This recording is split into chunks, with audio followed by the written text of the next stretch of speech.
पिछले हफ्ते कुछ फिल्में रिलीज हुई, उन पे बातें करेंगे। आप लोगों के बहुत सारे कमेंट्स आए कि पिछले हफ्ते आप लोग गायब कहाँ थे। तो भाई यहाँ पे मुंबई में इतनी बारिश हो गई कि राजीव जी बोट लेके निकले मैं तैर के निकला। और नरेंद्र जी आप कैसे आ रहे थे सर? हम तो बारिश का मजा ले रहे थे तो फिर भी हम पहुंच नहीं सके ऑफिस तक, तो इसलिए माफी चाहते हैं कि पिछले हफ्ते हम आ नहीं सके। लेकिन आज बातें करेंगे कि हमारे एक्सपर्ट्स को कैसी लगी पिछले हफ्ते की फिल्में और बॉक्स ऑफिस पे किस तरह से प्रदर्शन किया इन फिल्मों ने। शुरुआत करते हैं राजीव जी आपसे। शुरुआत करेंगे आलिया भट्ट की सबसे बड़ी पिक्चर अल्फा से। आलिया भट्ट की फिल्म अल्फा, जैसा कि हमने कहा था, सारी दुनिया कह रही थी, सबने कहा है कि इस बार Yashraj spy universe has again failed. Sorry to use that word, I feel bad whenever I call a film a failure. ये फिल्म शुरू से ही नजर आ रही थी कि ये आलिया भट्ट के ऊपर सूट ही नहीं करता है कैरेक्टर। आलिया भट्ट, शर्वरी दोनों कुछ अजीब ही लग रहा था, लड़कियां भाग रही है बॉन्ड की तरह। आलिया भट्ट इतनी छोटी सी है, टिंकी सी, she is good for social acting, social films.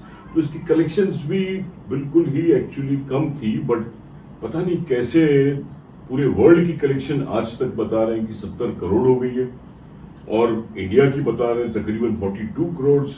Opening भी मतलब ठीक ठाक बताने की कोशिश की है कि आलिया भट्ट की मतलब इमेज बनी रहे, but this is not the Gangubai of Alia, क्योंकि गंगूबाई में आलिया भट्ट शूट कर गई थी, वो कैरेक्टर सोशल था।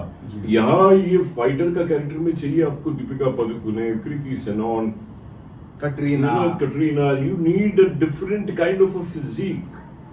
I'm so sorry, Alia Bhatt is a very good actress, but this film, this script, this subject totally gel नहीं हुआ। उदय चोपड़ा कहाँ से लेके आया, उसने लगता है ठेका लिया हुआ है कि मैं यशराज के बस जो भी फाइनल डेस्टिनेशन पे पहुंचा के रहूंगा। अगर यश चोपड़ा जी जिंदा होते तो ये फिल्म बनाने ही नहीं देते। इतना बड़ा बैनर, इतने अकलमंद लोग हैं, आदित्य चोपड़ा जी ने भी कैसे ओके किया, आई एम शॉक्ड। एंड ये जो कलेक्शंस नजर आ रही है, पता नहीं, I am unable to believe 150 crore की फिल्म, और अभी इन्होंने बता दिया कि 70 करोड़ हो गए, मतलब 30 करोड़ आ गए प्रोड्यूसर के पास, बाकी इधर उधर से दिखाएंगे, फिर भी it's a loss, definitely a losing proposition according to मी।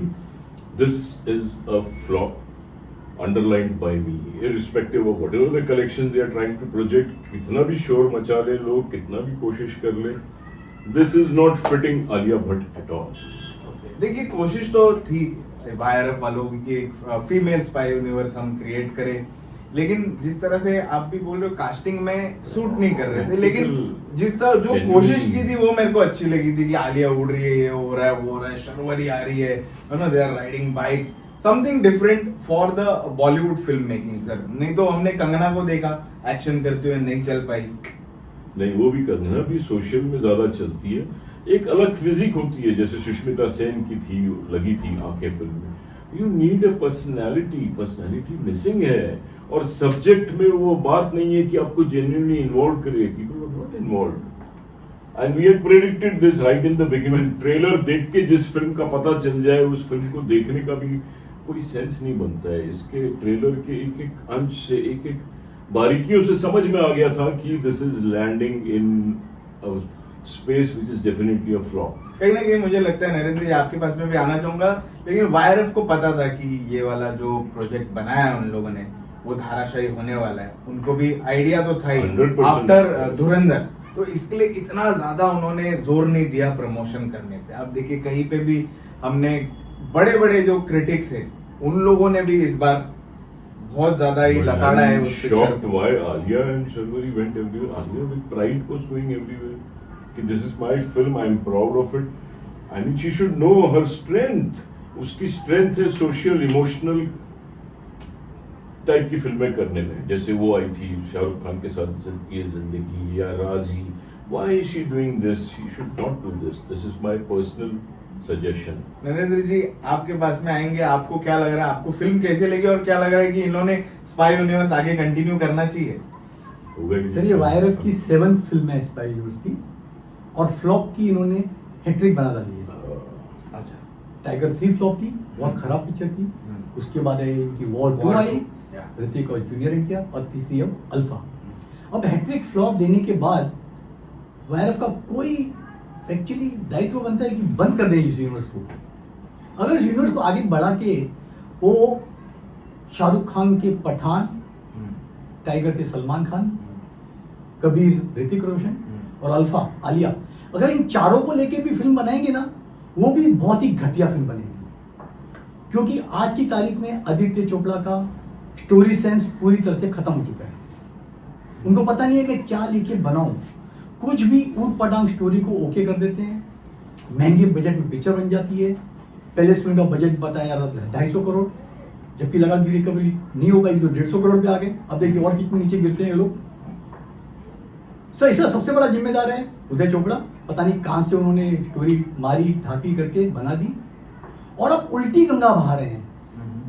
जहां हम धुरंधर में देख रहे हैं एक इंडियन रॉ का एजेंट जा रहा है पाकिस्तानी आर्मी में, वहां के लोगों को कैसे करता है। वहां दिखा रहे हैं कि पाकिस्तानी एजेंट बॉबी देओल वो हिंदुस्तानी आर्मी में घुस गया। सबसे बेवकूफी घटिया, ये सबसे बड़ा घटिया पॉइंट था सर। और फ्रैंकली जहां धुरंधर के हम लोग पाकिस्तान वाली बुराई कर रहे थे कि धुरंधर ने हमारी पाकिस्तान की बैंड बजा दी, वही इस फिल्म की अल्फा की तारीफ कर रहे हैं पाकिस्तान की मीडिया, वहां की जर्नलिस्ट बोलते हैं आप अल्फा जाके देखो कैसे हमारे पाकिस्तानी एजेंट ने जाके हिंदुस्तान में तहलका मचा दिया। सर ये कैसी घटिया उपस्थिति सी उदय चोपड़ा की दिमाग की। तो टोटली सब कुछ जीरो था, स्टोरी स्क्रीन प्ले बेहुदा, डायलॉग्स में देशभक्ति का जो जज्बा जागना चाहिए नदारद। फिल्म कहीं भी आपको एंटरटेन नहीं करती। और शिव रवेल इनकी पहली थिएटर की फिल्म है, इनकी ओटीटी पे आई थी रेलवे मैन। तो रेलवे में ओटीटी तक ठीक है, अब इतना बड़ा बजट इसको नहीं दे सकते हो। और जैसे राजीव जी ने कहा अल्फा इज टोटली, अल्फा में आई एम टोटली मिसकास्ट, उनसे कहीं ज्यादा बेटर लगी सर्वरी। लेकिन जब पूरी पिक्चर ही घटिया हो, अनिल कपूर अनमने मन से काम कर रहा है, एक ही एक्सप्रेशन, अब ऋतिक का कितना घटिया कैमियो दिखाया है उसके अंदर, वो हुडी पहन के पता नहीं बाबा जैसे क्या एक्टिंग कर रहा है। सर बहुत ही थर्ड क्लास पिक्चर थी। पता नहीं कलेक्शन सर वो वाले कैमियो में ओपनिंग बहुत ही खराब थी एडवांस के हिसाब से, लेकिन फर्स्ट डे का कलेक्शन दिखा है 9 crore, second day 11 crore, third day 13 crore. अभी और आदमी कितने टिकट फाड़ेगा यार, मंडे पिक्चर गिर के आ गई 3-3.5 करोड़ पे। तो फर्स्ट वीक का मैक्सिमम कलेक्शन होगा 45-47 CR और लाइफ टाइम अब 20 करोड़ और ऐड कर दीजिए 60 करोड़। हाथ में मेकर से आएंगे 25 करोड़, 150 करोड़ भी बजट मानता हूं तो 125 करोड़ की रिकवरी कहां से होगी? इम्पॉसिबल। तो इसी बेहुदा फिल्मों को यशराज को बंद कर देना चाहिए। बनाना तो ओटीटी पे डालो ना। और ये फिल्म 1 नहीं 2 नहीं 4 बार रिलीज पोस्टपोन हो रही है। ओटीटी पे कोशिश कर रहे हैं बेचने की, कोई ओटीटी पे खरीदार नहीं मिला। इससे बुरा हाल क्या होगा इस पिक्चर का? तो हमारे दोनों एक्सपर्ट्स का कहना है कि वायरफ please stop your spy universe, कुछ अलग करो। अगर स्पाई बना नहीं है तो आपके राइटर्स आपको चेंज करने पड़ेंगे। मेनली तो कुछ दमदार राइटर्स लेके आओ जो कि आपके स्पाई यूनिवर्स अगर आपको बना नहीं है, उसको कंटिन्यू करना ही तो वो संभाल सके। ये वाले राइटर्स तो बिल्कुल नहीं संभाल पाएंगे। जब मेन बात है कि बजट फिल्म का फेल हो रहा है, अगर फिल्म का बिजनेस 30-40 करोड़ हो रहा है तो आपका बजट होना चाहिए 5-6-7 करोड़, 8 करोड़, 10 करोड़, तो आप बोल सकते हो पिक्चर हिट हुई। How can you call a film a hit when the budget is 100? आजकल तो 150, 200, 250 करोड़ सब जगह बजट होंगे। अगर तो खाप धंधा करेगी फिल्म का, इतनी वेलोसिटी नहीं रही है, इतनी दौड़ नहीं रही है, दौड़ बहुत छोटी हो गई है। आप कैसे घोड़े को उतना दूर तक दौड़ाओगे कि 1000 किलोमीटर चल भागेगा ही नहीं, भाग पाता है, खुद हो जाता है, गिर जाता है। थिएट्रिकल बिजनेस के अंदर जान नहीं रही है। और कि बॉबी देओल को ये भूल के भी सोचना नहीं चाहिए कि पिक्चर उनके दम पर चलेगी।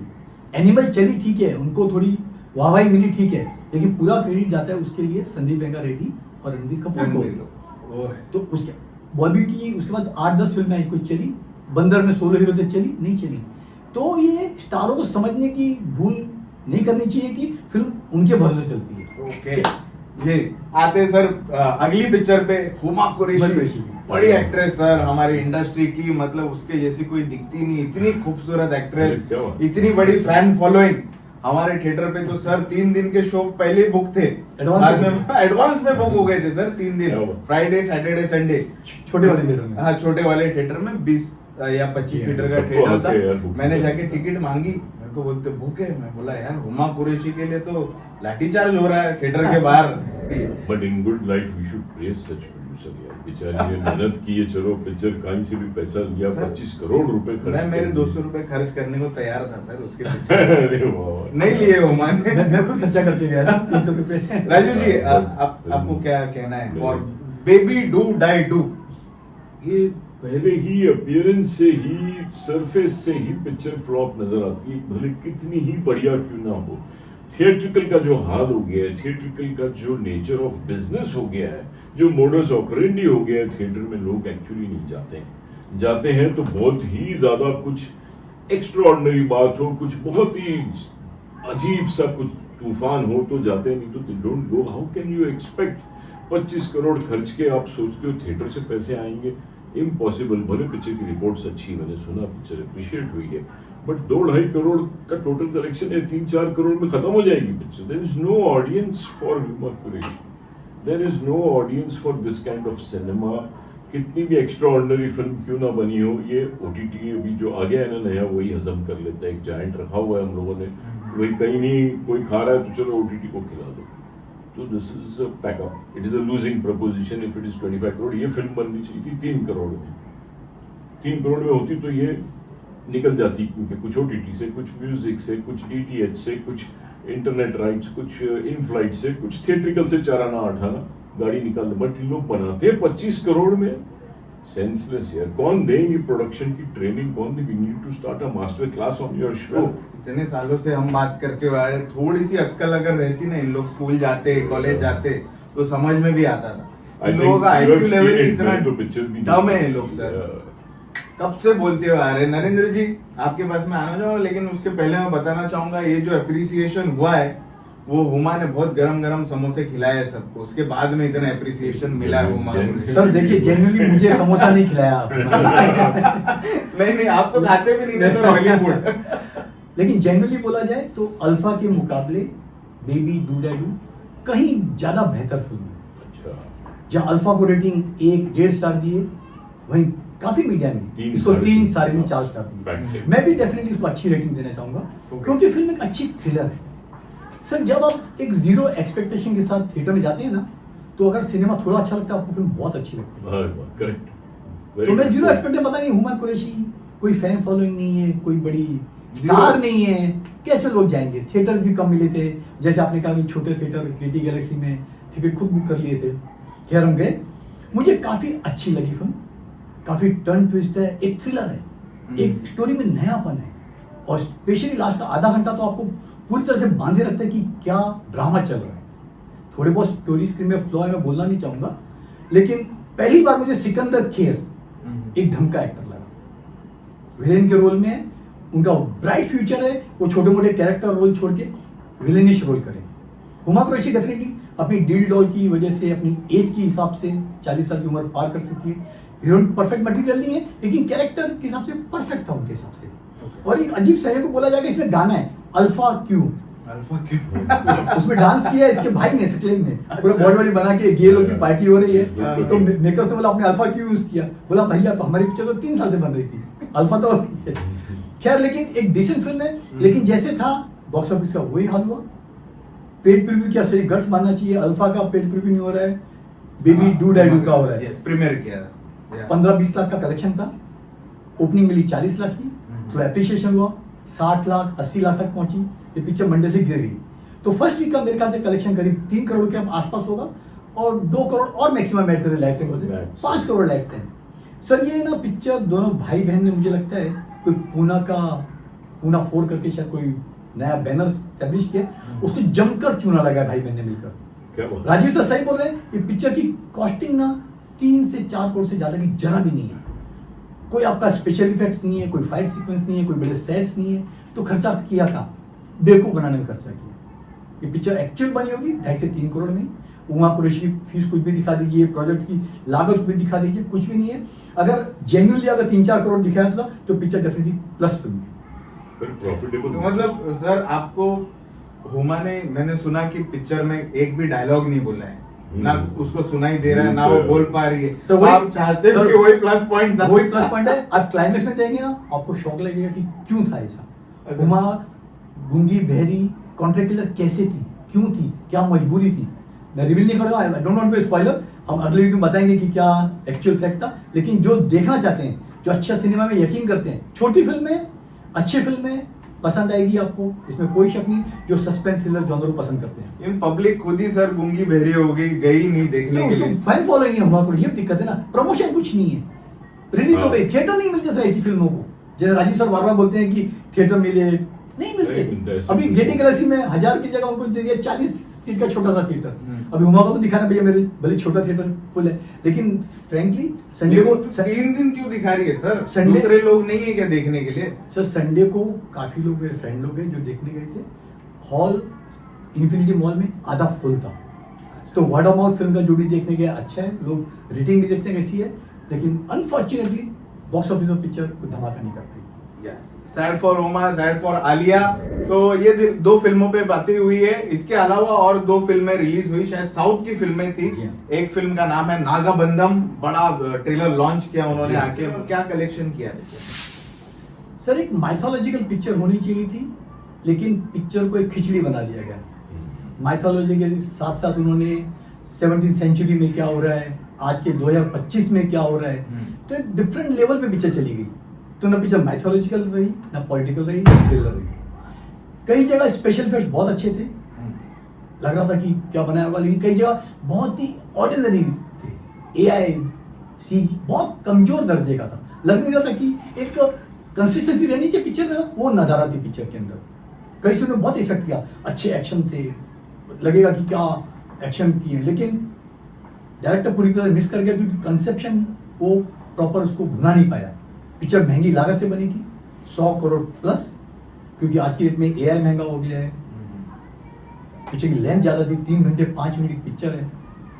तेलुगु, अच्छा तेलुगु में रिलीज हुई पिक्चर का पूरा वर्ल्ड वाइड बिजनेस रहा फर्स्ट वीक का मात्र 20 करोड़। ओपनिंग 5 करोड़ की अच्छी थी, लेकिन बाद में जैसे कि रिव्यू आने शुरू हुए पिक्चर गिरती चली गई, और लास्ट डे कलेक्शन आपको मुश्किल से 25-30 लाख नजर आएगा। तो पिक्चर 25 करोड़ के अंदर सिमट जाएगी। बहुत महंगी फिल्म होने के बावजूद फिल्म बहुत बड़ा घाटे का साबित सौदा हुई। नागाबंधम, जी चलो ठीक है, लेकिन फिर भी कोशिश की उन लोगों ने यहाँ पे रिलीज करके हिंदी में डब करके। हिंदी देखिए सारी audience की थी। साउथ की फिल्में हिंदी में नहीं चल पाई, दैट्स ओके। नया हीरो था, विराट करना नाम जी है हाँ। उसका, उसके साथ बहुत बड़ी कास्ट थी सर, नता नवेश और बहुत सारे एक्टर्स बहुत अच्छे लिए थे, जी हाँ। या आते अगली पिक्चर कौन सी है सर? महेश बाबू की है राव बहादुर। राव बहादुर सर, आप कह रहे हैं कि पिछले हफ्ते रिलीज हुई, लेकिन ये लोग इसका जो प्रेस शो है वो ये हफ्ते में कर रहे हैं, मेरे को समझ नहीं आ रहा है। शायद पिक्चर फ्लॉप हो गई है, इसको गर्म करने की वापस कोशिश की, चलो मीडिया को वापस दिखाया जाए। हाँ, क्योंकि पिछले बरसात में शायद बहुत लोगों ने मिस किया होगा, लेकिन उसके बावजूद मैंने पिक्चर देखी। Okay. तेलुगु पिक्चर है, 22 करोड़ की कॉस्ट से पिक्चर बनी थी। सर पिक्चर आधा घंटा तो बहुत ही स्लो जाती है, समझ में नहीं आता क्या चल रहा है। उसके बाद काफी टर्न एंड ट्विस्ट है अंदर। एक राजा महाराजा की कहानी है, बहुत बड़ी हवेली है। प्रॉब्लम क्या है कि 50 राजा महाराजा जो सदियों से उसमें रूल करते आ रहे हैं, वो पैदा हो जाते हैं, गाना गा रहे हैं, वापस करंट परिवेश में आती है, उसका बेटा आता है लंदन से, तो काफी कंफ्यूजिंग करके रख दिया पिक्चर को। तो पिक्चर बांधे नहीं लगती। परफॉर्मेंस सबकी बहुत अच्छी है, लेकिन जहाँ स्टोरी स्क्रीन पे डायलॉग की बात करता हूँ ना, तो फिल्म ने काफी निराश किया। काश एक अच्छी ग्रिपिंग फिल्म बनाई जाती, एक राजा महाराजा बैकग्राउंड सब्जेक्ट लेके एक प्रॉपर नोट पे चलती थी कि वो उसका बेटा है। अच्छा दिखा है कि 100% बेटा है कि नहीं, डीएनए टेस्ट से मालूम पड़ता है कि उसका बेटा है, तो राजा वो शौक में मर जाता है, लेकिन सच्चाई बाद में मालूम पड़ता है कि कुछ अलग ही है, कि किसका बेटा था वो। तो लास्ट के क्लाइमेक्स में थोड़ा मजा आएगा, लेकिन कॉस्ट ज्यादा नहीं है, 22 करोड़ की पिक्चर है, फर्स्ट वीक का कलेक्शन 12 से 15 करोड़ रहा, तो फिर बॉक्स ऑफिस सेफ है। कम बजट की फिल्म बन जाती है तो सेफ हो जाती है। महेश बाबू के नाम से थोड़ा साउथ में चली गई, चली गई। पब्लिसिटी वही कर रहे हैं कि महेश बाबू प्रेजेंट, तो लोगों को लगता है कि महेश बाबू ने कोई ग्रेट सिनेमा बनाया होगा। काश कि महेश बाबू ने खुद पर्सनली फिल्म को सुपरवाइज किया होता, स्टोरी स्क्रीन पे कि नहीं। अभी महेश बाबू अच्छी फिल्में करते हैं, आपने देखा होगा रिकॉर्ड, उनका सक्सेस रिकॉर्ड है 60%, जो बहुत ही उम्दा रिकॉर्ड है। अभी वाराणसी में नजर आएंगे आपको, 1300-1400 करोड़ की पिक्चर बन रही है। क्या वो इंटरनेशनल स्टार बन पाएंगे इस फिल्म के बाद से, ये तो पता चलेगा। तो हिंदी में नहीं चली, हिंदी में राव बाबू नहीं, हिंदी में तो वॉश आउट है पिक्चर। ओके, दोनों फिल्में सर हिंदी में नहीं चली साउथ की। इन वन वर्ड आप साउथ वालों को क्या बोलना चाहेंगे? दोनों तेलुगु की पिक्चर ही थी। Don't let all the films come in Hindi also. नहीं है, सब फिल्में पैन इंडिया नहीं है साउथ की। साउथ अपना ज़्यादा ओवर कॉन्फिडेंट हो गया है कि नहीं, जब से वो बाहुबली के बाद मैंने ये देखा है ट्रेंड शुरू हो गया है कि नहीं यार हम तो हर पिक्चर बनाते हैं सबको पसंद आती है। ऐसा नहीं है, नॉर्थ में नहीं चलता है ये, बॉम्बे में मुंबई में भी नहीं चलता है। कुछ फिल्में हैं जिसको परखो, देखो, एनालाइज करो, फिर उसके ऊपर खर्चा करो हिंदी में आने के लिए। It's senseless. ओके, तो ये सारी फिल्में थी सर। और एक बोल रहे बालन के बारे में कुछ नहीं बोला। या एक मलयालम फिल्म आई थी बालन, नहीं, 3 हफ्ते हो गए। यस, अभी भी शोज चल रहे हैं, कुछ शोज है। बालन एक डिसेंट फिल्म बनाई है, एक थ्रिलर पिक्चर है। एक बेटा अपनी माँ को ढूंढ रहा है, कैसे पुलिस वालों के चंगुल में फंस जाता है और क्लाइमैक्स में अपनी माँ को ढूंढता है। क्लाइमैक्स बहुत ही बढ़िया है। थोड़ा फर्स्ट हाफ थोड़ा ड्रैगिंग लगेगा, लेकिन फिल्म की तारीफ सब जगह हो रही है। जी। मनी रत्नम रिव्यूज रिव्यू बहुत अच्छे हैं। हमारे क्रिएटर्स की जो ऑडियंस है उन्होंने भी बहुत अच्छे रिव्यूज दिए बालन के, और मुझे भी सजेस्ट किया फोन करके ये पिक्चर देखना करके। परफॉर्मेंस भाई, जो बच्चे का छोटा कैरेक्टर है, बाद में बच्चा बड़ा होता है 14-15 साल का, वो उसकी माँ का कैरेक्टर, और जो पुलिस इंस्पेक्टर बने, superbly very well executed picture. और स्पेशली लास्ट का जो आधा घंटा जो क्लाइमैक्स है, अगेन मैं बोलूंगा साउथ के वालों को हैट्स ऑफ की जो क्लाइमैक्स में पूरी जान फूंक देते हैं कि क्लाइमैक्स क्या डिफरेंट होना चाहिए। इसका क्लाइमैक्स अगेन आपको झंझोर देगा कि आपने क्या क्लाइमैक्स देखा। Superbly executed climax. So I recommend, जिन्होंने नहीं देखी है, जो साउथ की फिल्मों के शौकीन है, बालन मलयालम फिल्म को जरूर जाके देखिए। और मैंने ये बहुत नोटिस किया, मलयालम फिल्मों को सर बहुत ज्यादा अच्छे रिव्यूज देते हैं, हर बार बहुत ज्यादा तारीफ करते हैं। सर मलयालम फिल्म बनती सस्ते में। नहीं, सस्ते महंगाई की दूसरी बात है। नहीं, उनके सब्जेक्ट नहीं, राजीव सर प्रॉब्लम, उनका एडवांटेज क्या है, सब्जेक्ट नया होता है। सब्जेक्ट ये नहीं कि हमारे बॉलीवुड जैसे सीक्वल पार्ट 2, पार्ट 3, पार्ट 4 तक खींच के जा रहे हैं। थिंकर्स नया लेके आ रहे हैं। आपको पता होगा, राइटर्स उनके आपके हमारे शो में डायरेक्टर शिवम नायर आए थे, मलयाली थे, काफी हिंदी फिल्में बनाई उन्होंने, लास्ट डिप्लोमेट थी। मैंने पूछा था कि मलयालम फिल्म क्यों नहीं करते, उनका जवाब क्या था कि मलयालम इंडस्ट्री में ना हर घर के अंदर कोई ना कोई टेक्नीशियन, कोई राइटर, कोई फिल्म मेकर, बोला मेरा हो बजा के मैं क्या करूंगा। तो सोचिए मलयालम फिल्म कैसे घुसी पड़ी है लोगों के उसमें। और हेड्स ऑफ टू देम कि जहां 1000 करोड़ में बॉलीवुड की 2 फिल्में बनती हैं, वहां पर 1000 करोड़ में 200 फिल्में बनाना पड़ती है। ये वजह कि करण जौहर जैसे बड़े बड़े लोग मलयालम फिल्म की तरफ रुख कर रहे हैं, बनाई है। इकोनॉमिकल के अलावा सर उनको समझ है, उनको मेकिंग की समझ है, क्या डिफरेंट दिया जाए। कॉम्प्रोमाइज नहीं होता, they don't cut content, know the discipline. Star को जो लेना चाहिए लेता है, ये नहीं कि स्टार बोलता 90% मुझे दे दो, आप लोग चलो मरो जाके कुत्ते बिल्लियों की तरह। ये वहां नहीं होता है, ये यहाँ खाली होता है कि स्टार बोलता है सब मुझे दे दो भाई, मेरा पेट बहुत बड़ा, लाओ तुम लोग मरो, डूबो, बॉक्स ऑफिस गया भाड़ में। अभी आपने मार्को ऐसी पिक्चर देखी थी अपने, हमने 10 करोड़ की पिक्चर थी, बाद में हिंदी में थिएटर बढ़ते गए, 200 करोड़ का बिजनेस किया पिक्चर ने सर। तो this is the power of Malayalam cinema. दोस्तों, ये सारी फिल्मों पे हमने बातें की है, इनके रिव्यूज आप तक पहुंचाए और इसके बॉक्स ऑफिस कलेक्शन पे भी बात की है। नंबर क्या है बॉक्स ऑफिस का बालन का सर, कुछ है? मतलब 50 करोड़ प्लस क्रॉस कर चुकी है, क्रॉस कर दिया, मतलब रिकवरी हो रही है उसकी। मैंने नहीं देखी है, मैं जरूर देखना चाहूंगा बालन, और अगर आप लोगों ने भी नहीं देखी तो आप भी जाके जरूर देखना और कमेंट्स में हमको बताना आपको फिल्म कैसी लगी। Thank you expert. Thank you.